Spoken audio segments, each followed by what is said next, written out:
surprised, you talk about some of the sacrifices in running for president. Are you surprised at how deep this has cut into your personal life? Your family obviously is under a lot of scrutiny, and now you're giving up a church.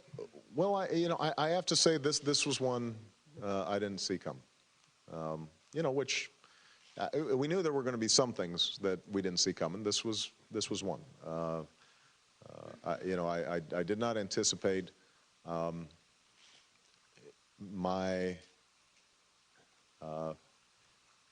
fairly conventional Christian faith being subject to such challenge and such scrutiny. Initially with emails suggesting I was a Muslim, later with, in addition to Christ dying for your sins, and that is treating your brothers and sisters as you'd have them treat you. A sense of empathy, a belief in the golden rule, and that's what I try to apply to my work and what I do every day. You're holding your Tuesday night rally at the site of the Republican National Convention. Do you see that rally as more of a formal declaration of your church experience to be a political circus?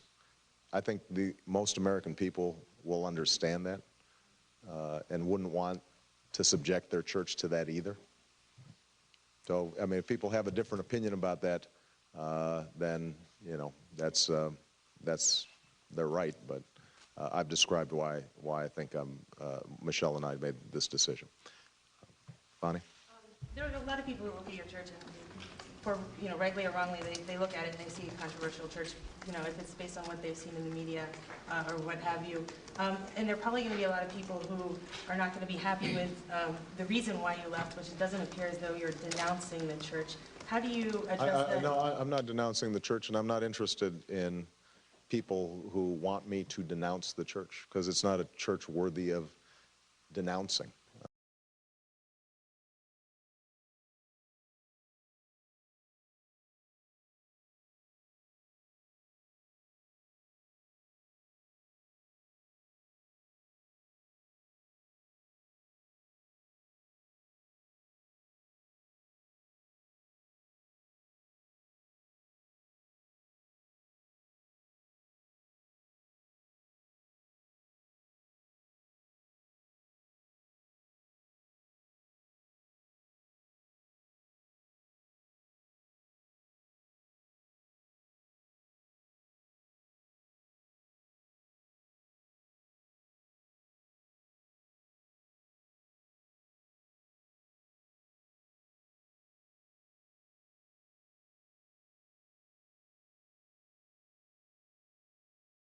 Months.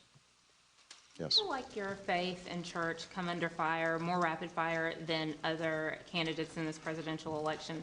How do you feel about that? Well, look, there's no doubt that had Reverend Wright's controversial statements not surfaced, then this would not have been this would not have been a prominent issue. And I've said before, I think that some of the statements that he made were indefensible and deeply offensive. I do think that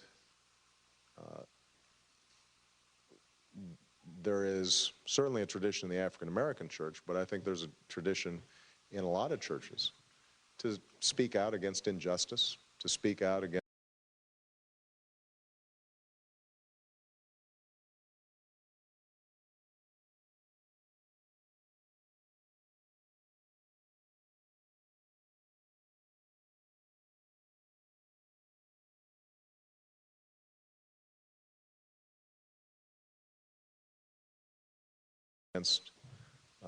issues like racism or sexism or economic inequality. And,